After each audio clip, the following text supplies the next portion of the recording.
You didn't click on this video for a vague rumor or a half-baked opinion. You came here to figure out what actually happened, what's real, what's exaggerated, and whether the person at the center of all this is being exposed or just dragged. And by the end of this, you'll have a clear answer. Not the internet's version, not the loudest version, but the full picture laid out in a way that actually makes sense. For years, Sykkuno built an image that felt almost untouchable. He wasn't loud, he wasn't controversial, and he definitely wasn't the type of creator people expected to see at the center of a scandal like this. His rise came during that era where gaming content exploded into something bigger than just gameplay. Streams became social spaces, creators became personalities, and audiences became communities that felt deeply connected to the people they watched. Sykkuno fit perfectly into that environment. Soft-spoken, slightly awkward, kind of mysterious in a way that made people curious rather than suspicious. The kind of guy people described as wholesome, without hesitation. And with that kind of image comes a certain type of audience. Loyal, protective, sometimes a little too invested. The kind of fans who don't just watch, the ones who feel like they know him. That dynamic matters more than people realize, because it sets the stage for everything that happens next.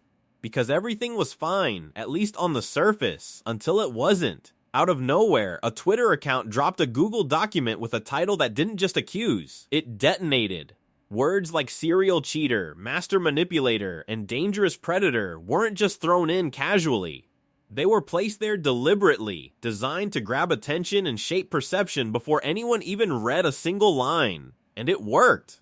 Within hours, the post spread like wildfire, racking up millions of views and pulling in people from every corner of the internet. At almost the exact same time, a YouTuber released a long-form video covering the same claims, reinforcing the narrative and pushing it even further into the spotlight. It wasn't just one source anymore, it felt coordinated, like multiple angles of the same story hitting at once.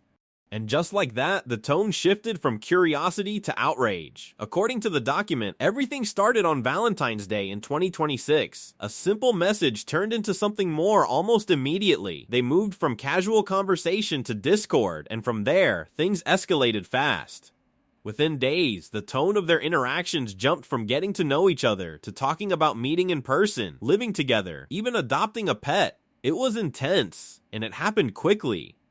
The person behind the document described daily communication, messages, calls, conversations that crossed into sexual territory. At the time, she interpreted his behavior as intentional, even romantic. But later, she began to question it, wondering if his quieter moments weren't personality traits, but circumstances. Not just conversations, but emotional involvement, financial gestures, and plans to meet at events. There were mentions of money being sent early on, unprompted, and examples of other women allegedly receiving even more, including travel expenses and support. It painted a picture of someone juggling multiple connections at once, telling different stories depending on who he was talking to. Not just casually dating, but allegedly involved with someone since 2021, living together by 2024. And keeping the relationship almost completely hidden from the public, and even from people close to him. But the strongest piece of evidence wasn't the timeline or the screenshots, it was a recorded call.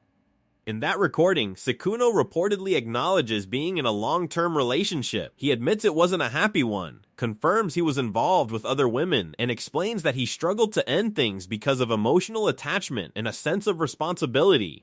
Telling her I'm still gonna be with you, telling her that you're still her boyfriend, while actively cheating on her every single day. Yeah, I mean, you're right. I should have just said how I felt. It's not a dramatic confession. It's more uncomfortable than explosive. The kind of conversation that sounds real because it's messy, not polished. What is why I'm still upset with you, but you didn't cheat on me. You can still talk to me and make up for your actions. Don't get me wrong, because I always am there for second chances. But I never will forgive you for cheating on her. And that's where things started to get complicated, because after the document spread, more people came forward. Around a dozen women shared their own experiences, describing interactions that ranged from flirty messages to in-person meetings. Some reciprocated his advances, others didn't. Some only realized later that they weren't the only one. But here's the key detail that changed the direction of everything. None of these accounts involved minors, and none included claims of assault. Every interaction described was between consenting adults. That didn't stop the internet from reacting like it had just uncovered something far worse. TikTok filled with reaction videos. Threads exploded with opinions. People who hadn't even read the document were forming conclusions based purely on the language used to describe it, and then people actually started reading it. That's when the shift began. The first major issue people pointed out was the framing. The language used in the title and throughout the document implied something far more serious than what was actually being described. Words like predator carry a very specific weight, and when people realized the content didn't match that level of accusation, the tone of the conversation started to change. It didn't happen all at once, but it was noticeable.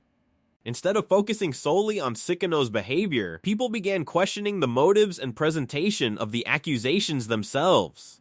Some felt the document exaggerated its claims to gain attention. Others thought the additional stories coming out felt more like attempts to join the conversation rather than contribute something meaningful.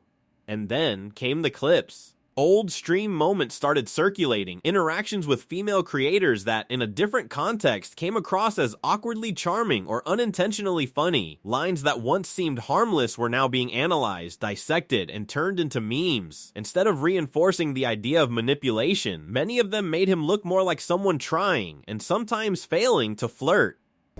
Oh, wait, Mion, can you move the cards more to the right? It's off. It's blocking. Even more? Like this way? Oh, to your left, sorry. This way? Yeah, to your left. Yeah, there you go. I don't get it. Yeah, that's perfect. Okay. Oh, we just wanted to see you again, that's all. Oh, you're so dumb. Wait, why? You look nice today. This guy's so Not that you don't troll. normally. Okay. Anyway. It didn't exactly help the original narrative. Then there was the story that pushed things even further off track. One of the women shared a detailed account of a consensual encounter that she later regretted. And we end up having sex. And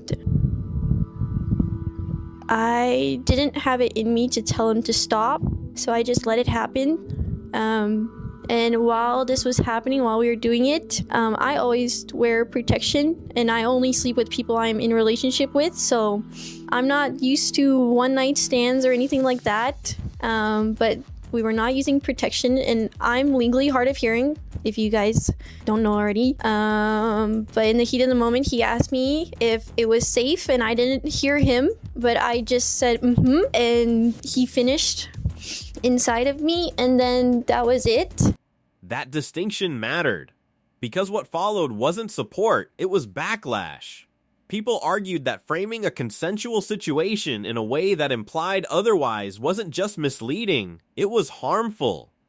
It blurred lines that shouldn't be blurred, and it made it harder to take the more serious implications of the original document at face value. By this point, the conversation had completely flipped. Instead of a one-sided call-out, it turned into a full-blown debate. Was this an expose of genuinely harmful behavior, or was it a case of exaggeration spiraling out of control? Not everyone agreed, though.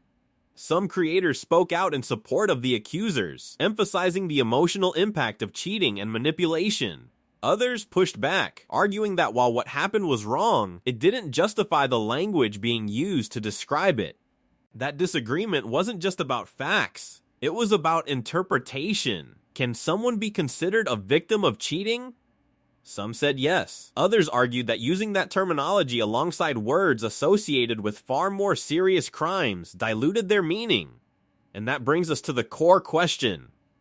Strip away the noise, the reactions, the memes, the arguments. What are we actually looking at?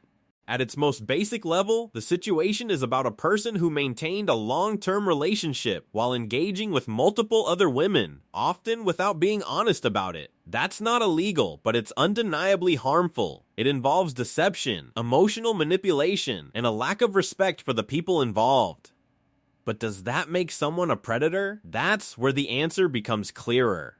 Based on everything presented, every message, every story, every piece of evidence, the situation does not meet that threshold. There are no allegations of coercion, no claims involving minors, no evidence of non-consensual behavior. What exists is a pattern of dishonesty and infidelity. That distinction doesn't excuse anything, but it matters. Because exaggerating claims doesn't strengthen a case, it weakens it. Eventually, Sykkuno responded. He apologized, admitted to being unfaithful, acknowledged that he lied about being single, and expressed regret for the people he hurt. At the same time, he pushed back against the more extreme labels being applied to him, stating that while he accepted responsibility for his actions, he would not accept accusations that went beyond what actually happened. His girlfriend also released a statement, and her response added another layer to the situation. She described the experience as devastating, not just because of what she learned, but because it became public without her consent. She made it clear that she never wanted any of this exposed, and that the way it was handled made everything harder, and despite everything, she chose to stay. That decision sparked its own wave of reactions. Some people understood it, pointing out that relationships are complicated and personal. Others questioned it, focusing on the history of behavior and whether it was likely to change. But at the end of the day, it's her choice. And that's where the story settles. Not with a clean conclusion, not with a single answer everyone agrees on, but with a clearer understanding of what actually happened versus what was claimed. So, Predator or Playboy, neither label fully fits. What you're left with is something less dramatic, but more real. A person who made selfish choices, hurt people in the process, and got exposed in a way that amplified everything beyond its original scope.